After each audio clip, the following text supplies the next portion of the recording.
Achiever for me is this inner drive, right? This relentless push to accomplish something meaningful every day. And it's not about checking boxes for me for the sake of it, right? It's about feeling like I earned the day. This is the strength that I would say I have a love-hate relationship with. And part of that is because it doesn't let me rest. It's how I wake up each morning. It's how I go to bed every night. So every morning I wake up, I don't check email, I don't meditate, I don't make my bed. The first thing I do is look at my Todoist app to see what are the things that I need to get done before I even start my morning routine.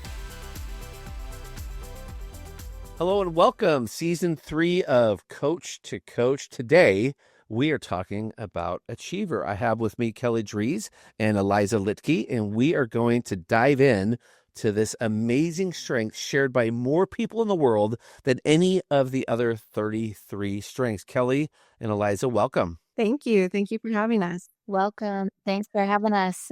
All right. So because we're covering the strength of strengths, so this is the one that more people have. If you're a coach, practitioner, enthusiast, you're going to meet more achievers than anyone. And so we were able to find two number ones. So I'd like to say with this particular strength, this is special when you're a number one achiever. And so we're going to uncover that. I'm a number two, so I'm going to talk from the perspective of an achiever as well. But I will tell you, number ones are built different. So this is going to be interesting. If you are listening and you're a number one, or you know a number one, stay tuned because there's a lot to uncover. So Kelly, I'll start with you. Tell me your top five. I got one. What's 2, 3, 4, 5? Yeah, so I have achiever, number one, and then empathy, positivity, developer, and learner. Oh, very cool. So this is your lead horse. Like from your top five, achiever pulls a lot of weight, because the others are going to be, three relational. What'd you say 5 was? Learner. Okay, very cool. So you actually have like 1 and 2, like achiever and learner are like 1 and 2 in the world. Learner responsibilities switch off a lot, but those are very common. But you sandwich all those relationship. It's the gooey center you have going on there, right? Like that. All right, very cool. Aliza, what are your 5? Yeah, so mine are achiever, positivity, maximizer, relator, and developer. And then I have learner at number 6 too. So we share quite a few the same. Yeah. All right. So I'm going to add the bonus number 6, learner. So I share the maximizer with you. That's my number 1 with achiever number 2. And I like to say that they are sometimes friends, but other times frenemies. I would agree. Because completely. one makes the other feel a certain kind of way. Agreed. Like the achiever's like, I'm doing all I can. Maximizer's like, but you could do more and you could do better and you can go harder and faster and more perfect. And I'm like, oh my, for the love, give me a break. Oh yeah. 100%. All right, cool. So we're going to dive in, and in a moment, everybody, you're going to get to hear what Kelly and Aliza do and their part in the global strengths movement. But Aliza, where are you coming in from today? What part of the world? Yeah, I'm actually based out of Chicagoland. So it's technically Valparaiso, Indiana, Northwest Indiana, but I'm less than an hour outside of the city. So I get the best of both worlds. I know that area. I've driven through that area. I know that place. Yes. And it's funny because all those Indiana people are like, no, really, I'm from Chicago, because you won't know where I'm from. Basically. So Chicago. Yeah. I've Yes. heard that a lot. Very cool. And Kelly, how about you? Yeah, I'm chiming in from California. I like to say I'm an East Coaster who found her heart on the West Coast. So I love it out here. Not going back. And I'm a Cali kid. So what part of Cali are you in? I'm in Southern California, Inland Empire. Very cool. I'm NoCal, as they say down in SoCal. I'm a NoCal up north. Okay, very cool. And so let's jump in. Kelly, why don't you kick us off? Tell us about your achiever. So you took your strengths. I don't know how many times you've taken it, but you're a number one achiever. So congratulations. Some would say you won the prize. You got number 1. Tell us about yours, how it shows up, how it works for you. Yeah. Achiever for me is this inner drive, right? This relentless push to accomplish something meaningful every day. And it's not about checking boxes for me for the sake of it, right? It's about feeling like I earned the day. This is the strength that I would say I have a love-hate relationship with. And part of that is because it doesn't let me rest.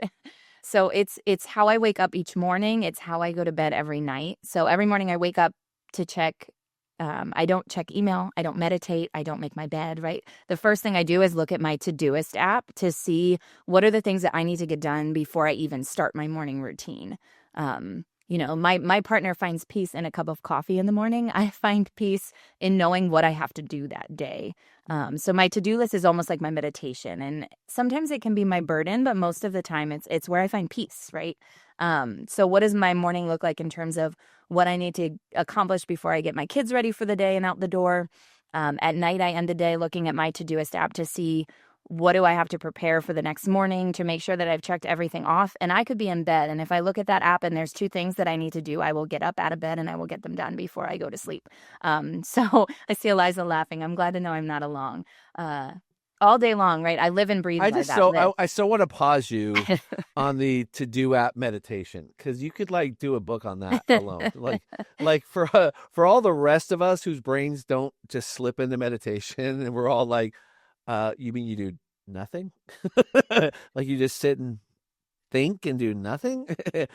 Like, you know how many things I could be doing while you're doing? Okay, so sorry to cut in. Keep going. No, you're good.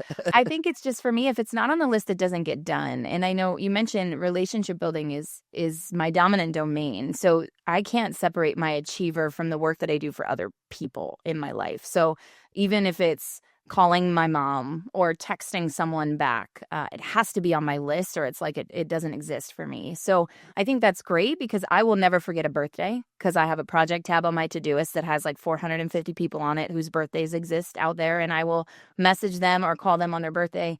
I will never not follow through or do something if I say that. I will, but it sometimes means I don't sleep as much as I want to, because there's always more to get done. So I kind of feel like I'm never satisfied. Even though I get a lot done. I know I get a lot done. I wake up every day, and most of the days I have 40 items on my to-do list, and I get them done. But I always feel like, even if there's one thing I have to move to the next day, it's easy for me to get frustrated because I don't feel like I ever get done as much as I want to with that achiever. Man, I thought my maximizer was rough. Wow. I'm over here like, you don't even have max in your top 5, and you're over here like, yeah, if I don't get 40 things done in a day. Do you know how few humans get 40 things done in a day? And you're like, so I know we're not selling for them, but whatever app you just said, I've never heard of it. And I'm over here going, what is she talking about? Todoist. Todoist. Yeah. Not to do list. So they just cut off the L. Todoist. Like funny, like Todoist. Okay. Good golly. So if it's not on the list, it does not exist. That's going to be keyword of the day. If you know an achiever and you're not on their list, you don't exist to them. So if you want to be included in the life of an achiever, you actually have to get on their list. All right, Kelly, thank you. Aliza, coming to you. Yeah. So it, interestingly enough, shows up very similarly for me in many ways, in that kind of that first start to the day is figuring out what we're prioritizing, what we're making sure that we're going to tackle today. And it's really interesting because I am in the season of life where we have 3 small children. So we've got 3, 6, and under. And so even the most mundane things are on the list because if they weren't, it would be, I don't know how we would run this circus. So, yeah. So you said 3 under 6. Yeah. Wow. So I don't know what I would do without Achiever, honestly. It would just be, who knows, So I've lived that life. I've had that same experience. I actually had 3 under 5 at one point. We had 3 under 5. And so that's like that train doesn't stop. No. Like it's a constant motion. Okay. Yeah. So 3 under 6. All right, keep going. We'll just you all heard that correctly. She is 3 under 6. Okay, keep going. Thank you. Yeah, and it's wild because it doesn't turn off, which is, where I think Achiever really does help. Because from the second you wake up, it's like what needs to be done here, there, for home, for work, for school. So it's balancing the family, the work, the, PTO responsibilities, whatever it might be. And it gives you this opportunity to go all in multiple different avenues, and still do well. I think that's, where I at least find enjoyment with it, because like Kelly, I think that's the one that also frustrates me the most. As many of you coaches have probably done, or, the love, frustrate, appreciate exercise. And that is the one most often that I'm like, man, I love it. But man, if I could just sit on a beach and be like, this is great, that I'm sure it is, but I wouldn't know. And so wouldn't that be cool? And so I think like the beauty of it, and recognizing that, having positivity number 2. So always finding the silver lining is like, it does allow me to do all of these things and do them well. And I like that. I like the opportunity to be involved in those different ways. I think because you both have positivity, we're going to hear that. We're going to hear that spin up a lot today of just how you find the best, see the best in it. Okay, very cool. Love, frustrate, appreciate. Do you know what they used to call that? Huh? Do you remember the OG? It was called love, crazy, envy. Oh, yeah. Yep. I've heard the envy verbiage. And you would describe the one that drove you crazy. You describe the one that's like, oh, and so many people would pick achiever.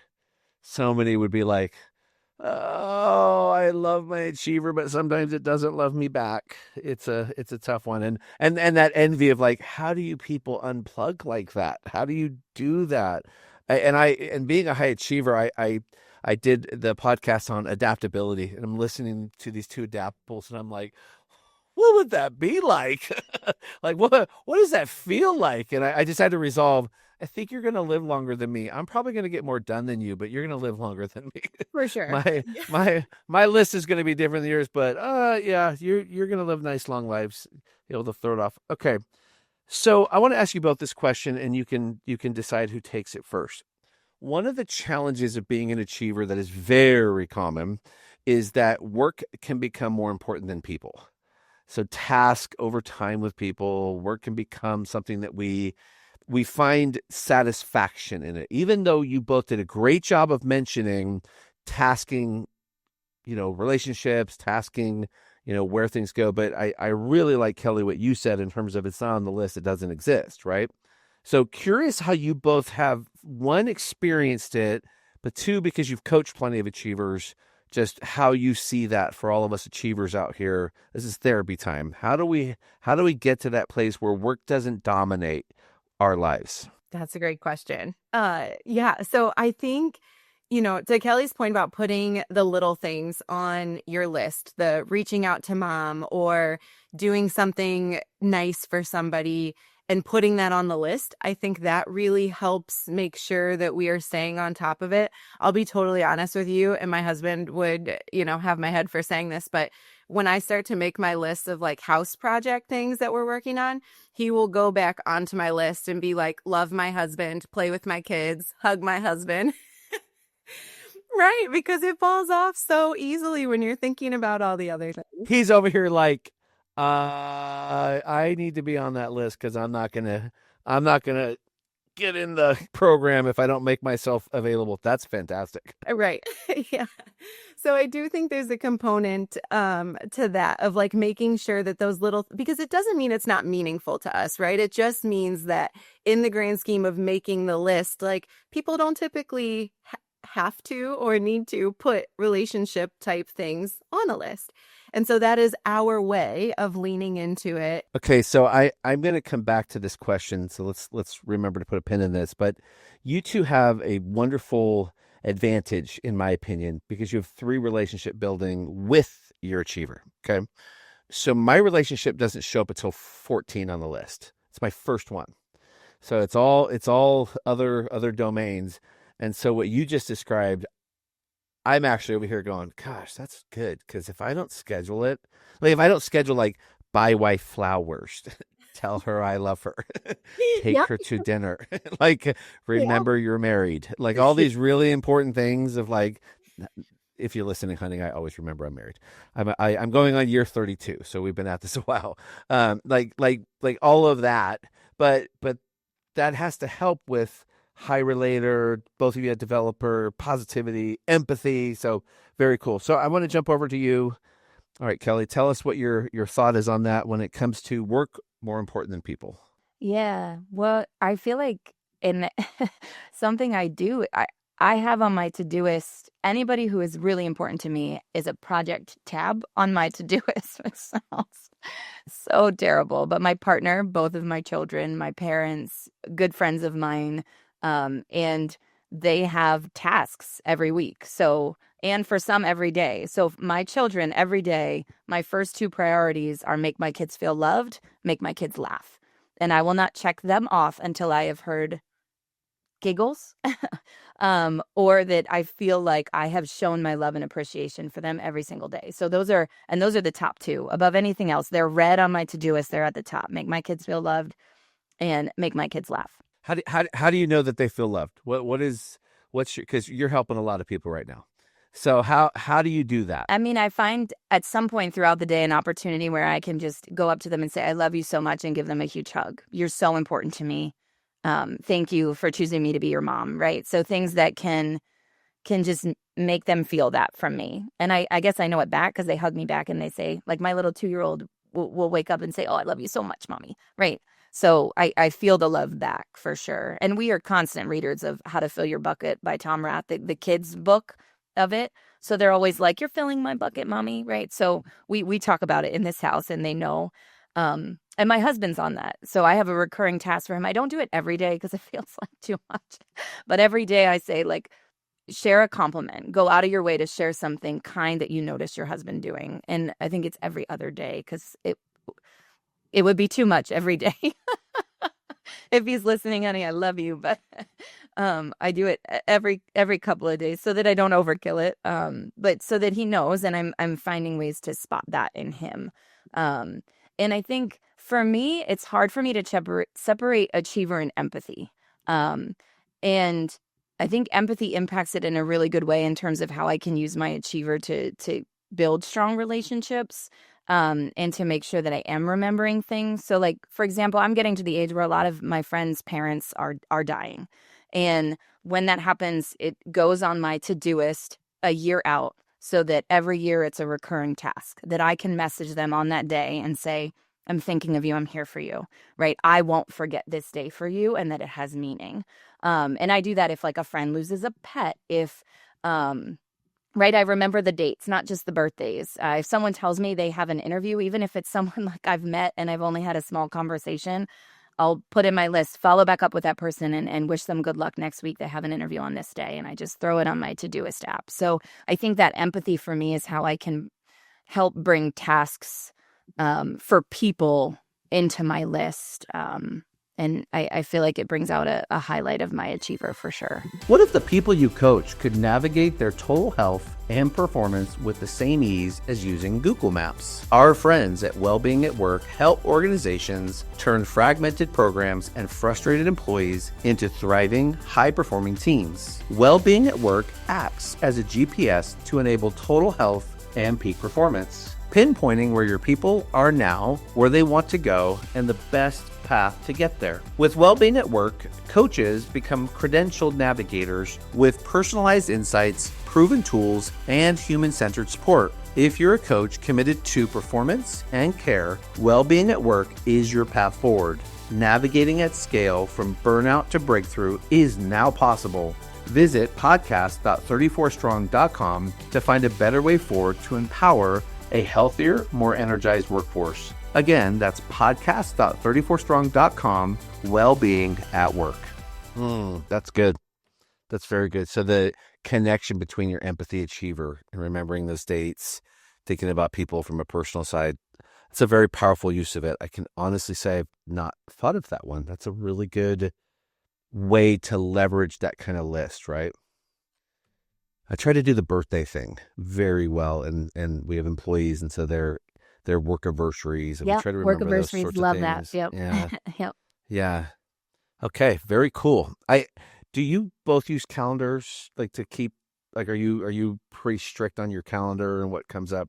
Oh yeah. And how often are you going back to check calendars? Is it like your to-dos, but just the calendar side? Yes, for me, if it's something that requires me, like on my list that requires me to like physically go do something versus like the mental reminders of like different tasks, it goes on my calendar. That way it's like, even if it's not in the right time slot, when I look at it first thing in the morning, I'm like, okay, these are the places I have to go or things that I need to make sure that get done today that require me to like leave this space. Yeah. How about you, Kelly? Yeah, I would say same. I mean, for me, the Todoist is really my live and breathe. For tasks, I just use colors on there of what is most priority, high priority for the day. I don't calendar project time. I calendar like meetings and things. I definitely am looking at my calendar every day, but the projects and things I need to get done, I just operate through my to-do list. All right, I'm going to go to a question now that definitely, I think, carries a lot of weight from the standpoint of most achievers I've coached can become very challenged by people who don't share achiever. And so what they find is that they end up doing a lot of comparison of what they can accomplish versus what others can accomplish. And even if they don't have high competition, which I happen to have high competition, there's a comparison made. And sometimes there's even a scoreboard demonstrated. Do you know all the things I've done versus all the things you've done? So I'm going to ask this from two perspectives. One is a coach, like when you're coaching achiever, but then in your own experience as well. Just when you think about achiever, because obviously achiever in its most mature, its best space realizes that, yeah, you might be able to knock 40 things out a day, and that's amazing for you, and it could even be easy. But that might not be other people's gift. That's not their jam. That's not the only scoreboard. And sometimes achievers have to be reminded that, look, that is going to be where you live and breathe and where you just do all of it. You do the most, as my kids used to tell me. But there are other ways to get to some of those outcomes. So let's go to you, Aliza. What's your thought on that one? Yeah, so I've got a great coaching example of this. I was working with a VP of an organization who was kind of over the operations and kind of like commercial side of things. And this individual, number one, an achiever, and just genuinely like being in the consulting space, you get to meet a lot of people who really get it. And then you also get to meet some who maybe don't. And he is truly one of the people who does. And he's a fantastic leader. But that bar of just like the scoreboard, kind of like you talked about, of like, I'm out. It was this like perception that like I'm out working everyone on my leadership team, and that should not be the case. And it was such I mean, we're talking like months of coaching of like, how do we get past that? Because in what regard, you know? And so I think part of the challenge in coaching in that space is figuring out like what makes you say outwork? Like, what is the target? What is the goalpost? Is it the number of things? Is it the value of those things? Is it the impact? And so I think being able to identify what you are saying is, you know, a 1 on the scoreboard versus what someone else might say is a 1. And to be clear, his entire team was made of achievers. So there wasn't one person on his leadership team who wasn't high an achiever. And I think that was another conversation that was like, you don't have to push these people. They push themselves. Like the achiever is there. This is not like you need to teach that to them. And so I think there was a lot of work done around and a lot of realization around like your perception of what is a score and theirs is just different. And let's talk about what the end goal of that work is. And are they still getting there just in a different way? Isn't it interesting how achiever leaders, it's almost a requirement that they hire achievers? Have you ever noticed that? I have seen that all too often. Yes. Yeah. You pull up a team grid and it's like achiever, you know, and it's like, yeah, they're a good candidate, but you know, do they? And it's like instinctual. You'll find it in their questions because they know what they're looking for, so they filter for it. Okay, that was good because you're right. If we're understanding human dynamics, that a third of us share one strength, at least, and probably more when you go to top 10 because that's just top 5. So it's probably more. And you think about the load that most achievers can carry inside of any team, org, household, volunteer. I mean, achievers do a lot. But yet at the same time, if they carry with them something that feels like judgment, a look down, a way to elevate self, it's detrimental. You actually created a situation, and I don't know if you've seen this, Aliza, where you end up having to do more work because you're now compensating for them. Now Yeah. you're taking their projects on, and it Mhm. actually starts to now you're actually causing your own downgrade because you're gonna burn that achiever out, and we're gonna come back to burnout here in a minute. Okay, Especially Kelly. if they're especially if they're No, also good. high in responsibility, because there's this Oh, sense of yes. ownership and them feeling like they need to own whatever it is. And you're exactly right. It leads to lack of empowerment for your leaders and all kinds of other, that's just the start of it. But yeah, you're exactly right. Yeah, I was gonna wait to bring out the that dynamic, that power dynamic between those two. Powerful combination of strength. Okay, Kelly, share with us, please, how you coach this or think of this on your own. Yeah, well, and I would say as a new leader, when I took on my first leadership role in higher education over a decade ago, I had raw achiever. It was not mature. And so I hired a lot of achievers. I mean, I had a team of 10 career coaches, and we were all achievers. And I will say I created a very unhealthy work environment as I look back now, of people that just, we took on too much. We did too much. We had a lot of people that ended up burning out, myself included. And so I think for me, what I've learned from that experience looking back, and I think just taking on new leadership roles and not having high achievers, I think one of the things that helped me is I moved and took on a leadership role where I inherited people, and those people did not have high achiever. And that was a wake up call for me. And I think for someone in that role, it's a struggle because you can get frustrated if other people don't share that same capacity or desire for work or work ethic. I know I've felt that. But what's helped me and clients I've worked with is identifying the value proposition that those people do bring, and stop comparing it just to work, just because high work ethics might be so important to me. There are so many things that those other people on my team at that time were bringing that were equally as valuable. So I kind of have to step back from that achiever lens and see the value proposition that they bring so that I could check myself a little bit. Then not everybody's going to have those same high expectations of themselves, and that's okay. Especially when you start to uncover on a team the power of thinking Mm-hmm. and how thinking is doing. Yeah, In absolutely. fact, thinking time can create more effective doing time. And when you start to realize, oh, you're not working because I can't see, I can't see just your effort coming across. I can't just see your throughput.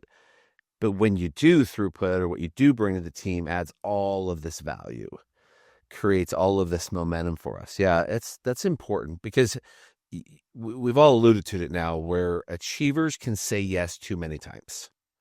And I don't know for you two, I know for me, it's a huge watch out. Big watch out in my life is saying yes too often for either myself, my team, my company, and putting us into a space where now we're going to start redlining. We're going to start redlining, and if we're not watching it. So Kelly, you just called it out, burnout. I'm curious, when you're either coaching this or what you've experienced with this, of how you help keep achiever in its best place. How do you do that for yourself? I can jump in first. I think for me is leaning into my other talents when I'm feeling like I'm burning out with my achiever. And I've definitely hit burnout. I've hit burnout in my own life a few times, and I've learned the signs. Because when I'm burning out, I actually will not be able to fulfill my achiever because I can't keep up with all the things that I've said yes to. And then I'm dropping balls, which isn't like me. So I now know my signs when I'm getting there, so that I can reevaluate, okay, how can I lean into something else and maybe pass on some things? A lot of times that's look like, hey, Kelly, can you teach this course for us again this semester? I really want to say yes. But I think, okay, let me lean into my developer. Is there someone in my life who might really benefit from me referring this to them when I really can't take on something else right now? And so I think it's finding another talent I can lean into to lessen that burnout that will come if I keep saying yes to all of the things. Yeah, mine is a little more, I think, about redirection. I feel like in moments where it's kind of coming into excess a little bit and it's teetering the line of like, you're overcommitting, you're feeling like it's just too much, feeling overwhelmed. I think for me, it's just about like, how do I channel it differently? Because a lot of people in my life, even close to me, my family who's, know me my whole life, people will say like, you're doing too much. You need to slow down. You need to just like not be so involved. And it's like, who do you think that I am? Right. It's like, that's just not what comes naturally to me. If I were to slow down completely, then it's like, I'm losing a sense of like purpose or accomplishment or something. And that's not motivating either. And so I think, and especially like in this season of life where we've got the littles and things, there have definitely been moments where you just actually physically can't. And so whether you want to or not, you are forced to slow down. And those were some really hard times. And I think when I look back at it, it is because I wasn't able to operate in this kind of natural space. And so it's more so about when I feel that overwhelm creeping in and things like that, it's usually more of a like, okay, if I have to push it back, right, which no one wants to push it back, but from a priority standpoint, like what is one thing that I can redirect and put my time and energy here today and tomorrow? And I start to create almost like a roadmap of where the tasks will fit on that roadmap, knowing that they're all still going to get done. But if they have to be put to the next stop, then that's okay. And sometimes that's easier said than done. But in general, I think that has helped with the moments of approaching burnout and feeling really overwhelmed and things like that. So in that same space, let's jump to two sides of achiever that I think can, in most of us, can become really a challenge, but when done well and put in the right rhythm, achiever can really thrive. And that's rest and celebration. And because I think for me as an achiever, I've had to learn that I cannot truly rest until I actually unplug. I used to think that I could be on rest, holiday, vacation, time off, and still keep my hand doing one thing while I'm over here saying that I'm with my family or with my wife or on a retreat, trying to soak something in, and I could do both. And what I learned is that bifurcation actually leads to an inability to rest. I can't actually unplug. And so counterintuitively to my own logic, I have to let go. I have to completely unplug. Would you two say that that's difficult for you as achievers to do that? Yeah, no, absolutely. And I think for me, when you're talking about like resting and, spending time on holiday, whatever it might be, mine is being able to be present with specifically the kids, but in any situation. And I think when, as an achiever, at least, and some people's lists may be organized differently, but all of my things on my list are on the same list. And so it starts from the second you wake up and it stops when you go to bed, and it's all integrated. And so there's no piece of it that's like, this is family time, this is work time, and yeah. And so you just kind of have to figure out like how to get there. And to your point about just unplugging,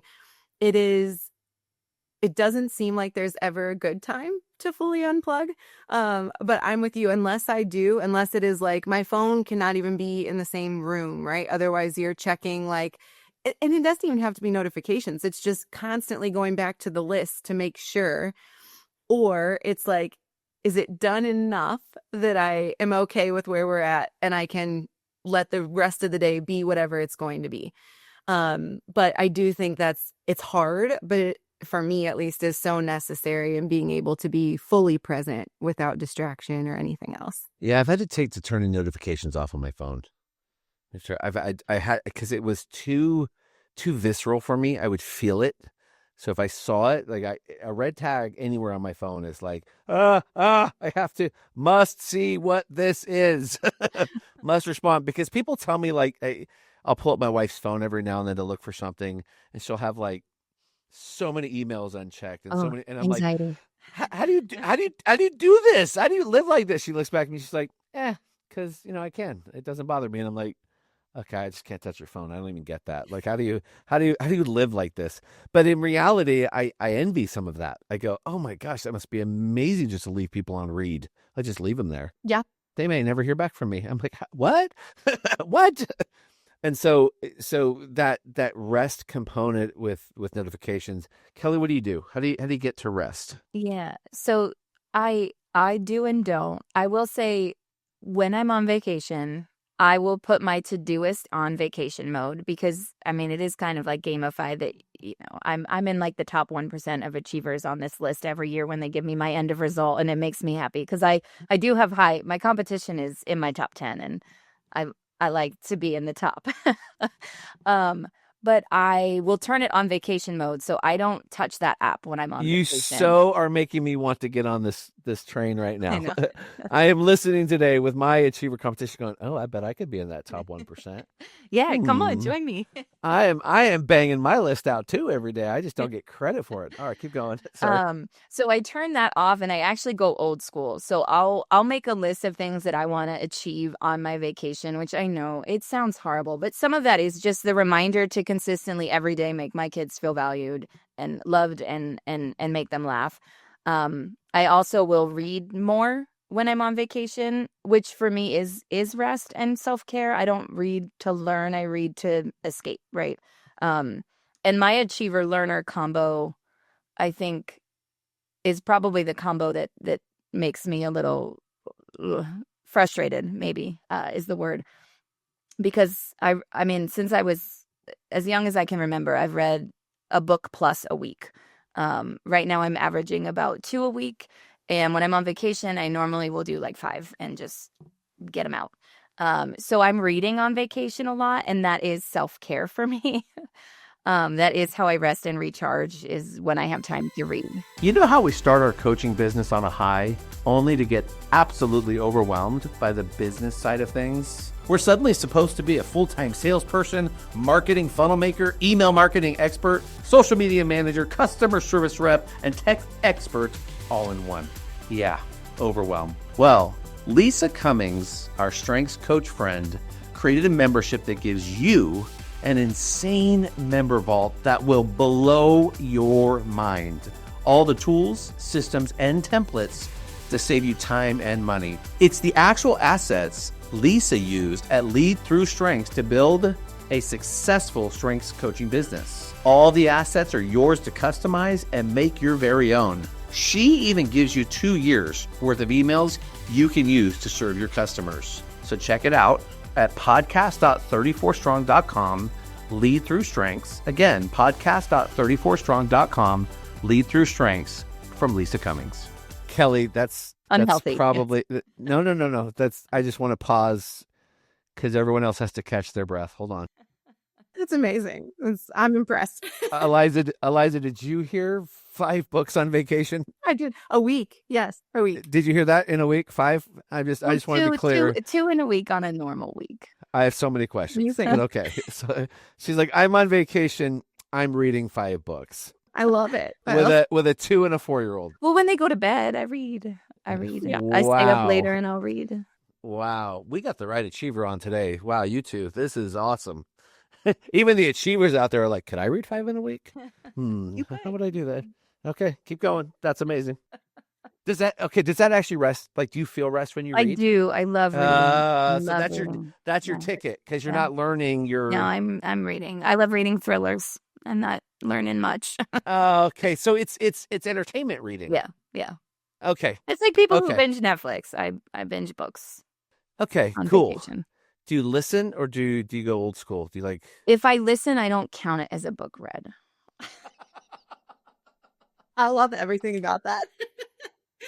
So I do sometimes listen to books, but they don't count in my family. They don't count. Oh my gosh, that's like my whole reading list as I listen. I'm like, you just like I'm just not valid now. I'm invalid.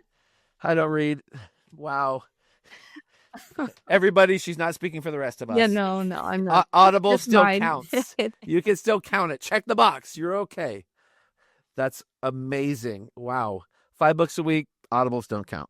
Okay. So we should jump to celebration. How do we celebrate? Because I have been told that I like to celebrate, but I don't always do it well because I can quickly note the occasion and then I'm on to what's next. What's next? Do you two have similar, or do you do better at this? I think the positivity helps for me to celebrate. I don't know if Aliza, I see. I love that we both are bobbleheads. I've been told I'm a bobblehead, and I think it's my positivity that makes me a bobblehead. 100%. But yeah, I like celebrating hard work, whether it's mine or someone else's. So I don't find as much struggle with that, but I think it's that positivity dynamic that brings that in, that I like to celebrate people working hard. So if we had accomplished something in the office or at work, or if I accomplished something this past year, I did something for New Year's where we got like a couple bottles of wine and then would put on them like different things we want to accomplish this year. And when it's done, my husband and I will celebrate. And like one of them is like potty training our 2-year-old. Like that is on a bottle of wine because that's a celebration in our family that's going to happen when that happens. So I think it's just finding out, like, what are you working towards as a family, as individuals in our families? We all set goals, and then how are we celebrating them? Obviously, what my husband and I do is different than what we do for the kids. But yeah, building in celebrations, I think it comes, I think, because of that positivity dynamic. I love it. How about That's you, such Aliza? a great idea. I love the wine bottle idea. That's amazing. Aliza, how do you celebrate? How do you mark occasions? Yeah, so I agree with Kelly on the positivity thing. I think it's like seeing it just naturally is like just cause for, a reason for everyone to come together and be happy and excited and celebrate. I also think it ties in a little bit with developer when it comes from a professional standpoint, and maybe even some at home with the kids and things. But there's something about seeing other people grow and finding success and achieving a goal or something that is just so incredibly exciting or motivating for me that I'm like, we have to take a second to like just recognize where you were, the work that you put in, how you got here. And so it's probably a little bit of that that's supporting that with Achiever.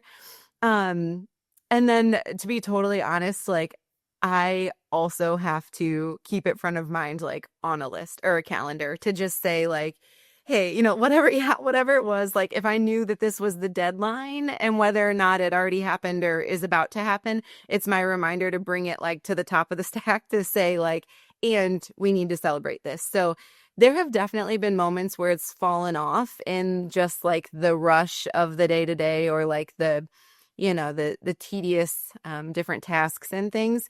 But because I do find enjoyment in it, I think that it comes a little more naturally. So I'm maybe not as challenged. But from a coaching perspective, it is something that I see a lot with people who are high in achiever, where we have to actively talk through strategies to figure out how can you remember to pause and celebrate this with your teams, because they're just feeling like they're rolling into the next thing. They're feeling like their targets are just constantly moving. And that's not uncommon, right? In the business world, for your targets to change based on past success, future projections, whatever it might be.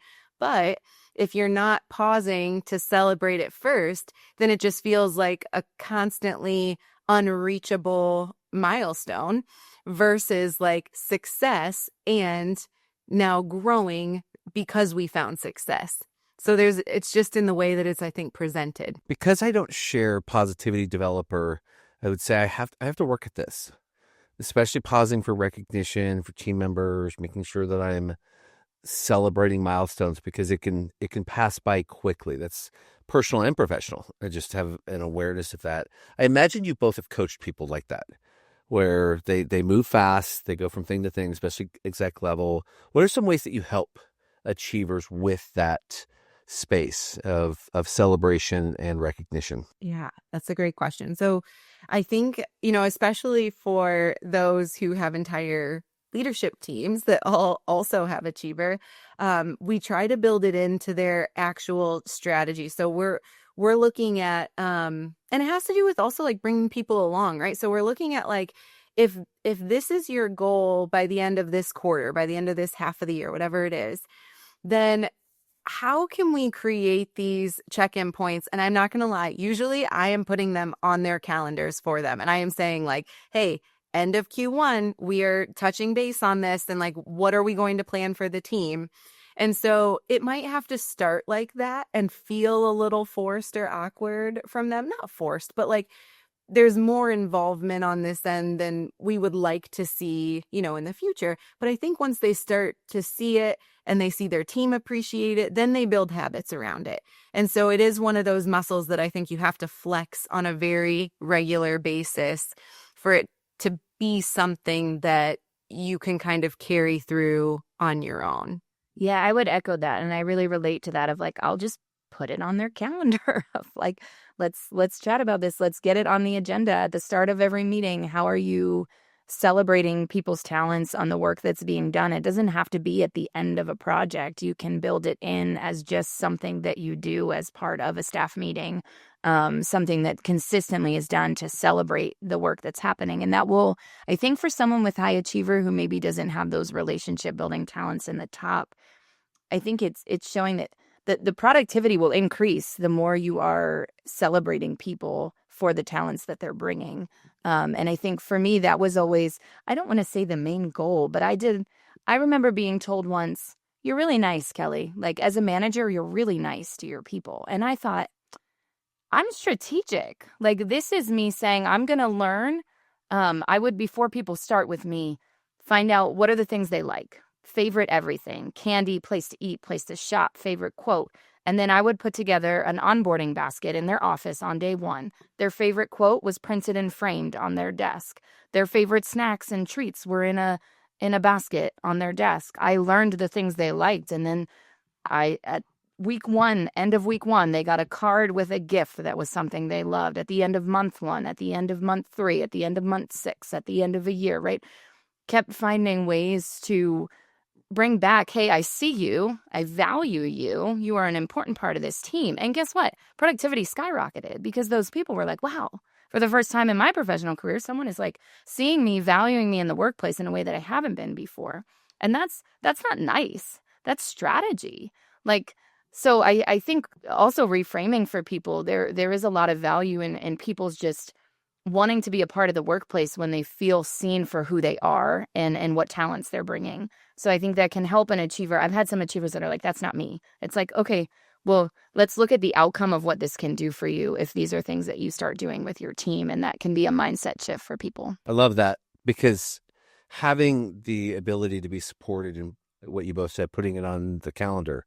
So as someone with a leadership team where I can get into the space where I'm just moving from box to box, and I've had to be reminded about recognition beyond just special dates. I've had to be reminded, but that's a really good takeaway for those of you who have high achiever. You serve perhaps an executive space, or you're an entrepreneur, or you're high level role where it's easy for you to get caught in that. So this is a great takeaway from both of you. Thank you so much. That was good coaching. I feel like I have walked away with some actionable intel. I have great notes now where to go with this. So thank you both. As we wrap up today, Kelly, Aliza, thank you so much for joining. Really appreciate you taking your time to get on to season 3. A lot of value. Listeners, you have had just an amazing amount of value given to you today. And I know so many of us are going to just be able to get a lot of understanding around achiever. Again, that was Todoist. If you want to compete with Kelly on there, get into the game, you can. But let's just take a moment and learn a little more about what you're up to. Kelly, you can go first. Tell us, what you're doing, where people can find you, who you might want to connect with out there. Yeah. So best way to reach out with, connect with me, LinkedIn, Kelly Dries, and my website is kellydries.com. So KELLYDRIES. It looks like Dries.com. And I offer a lot of team trainings and individual coaching. I am launching in July, something I'm really excited about. It's a cohort for women professionals that are seeking community and more advanced leadership support. It's called Rise. And I have I think in my first cohort, I'm almost booked up. I think I have 1 or 2 spots left. So if you're interested, connect with me through my website. I would love to expand that. I'm really excited to kind of get that off the ground and launch that. Awesome. Thank you. And it's kellydries.com, Dries. And that's Kelly with a Y, right? Kelly with a Y, Dries.com. And that starts in July, and you have a couple spots left. So this episode should be coming out in early May. So you might be filled. So you might be telling them about the second one. But that way they can find out more information on your website. Is that right? Yes. Perfect. Cool. Very cool. Okay. But I would definitely go there if that's an interest to you, kellydries.com. Aliza, same question.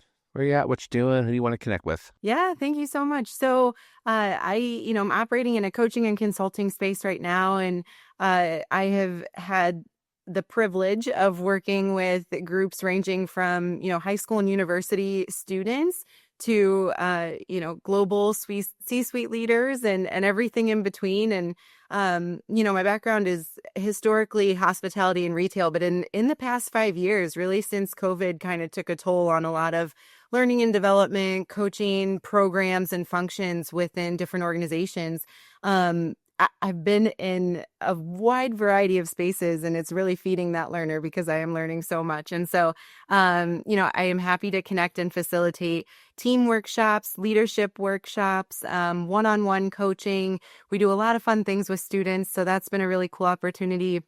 And then you can find more information at 3ecompasssolutions.com. And this baby was kind of born out of COVID, which is really cool. And it's been really fulfilling. But that'll give you more information about all the kind of different offerings. So, I would love to connect and be able to talk about how I can help you support your teams and whatever it might be. So, kind of the whole gamut. Okay, so say that one more time. 3-letter E, compass.com.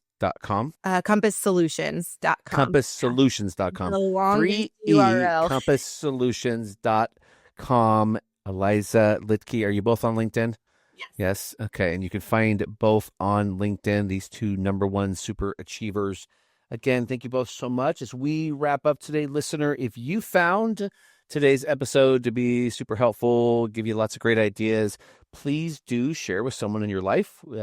Sharing is caring, and we're growing rapidly with season 3. Excited for what's to come, and want to thank all of you for coming along. Kelly and Aliza, thank you, and have a great rest of your day. And listener, we'll look forward to seeing you at our next episode. Thank you so much. Thank you. That's a wrap on this episode of Coach to Coach. If you've enjoyed today's conversation, be sure to subscribe so you never miss an episode. And if you're a strengths coach looking to dive deeper, join the Coach Strong community. It's where coaches like you come together to share insights, support one another, and discover partnership opportunities. Be part of the conversations that are elevating our industry. Email community@34strong.com to join today. Thanks for tuning in, and we'll see you next week on Coach to Coach. Stay strong.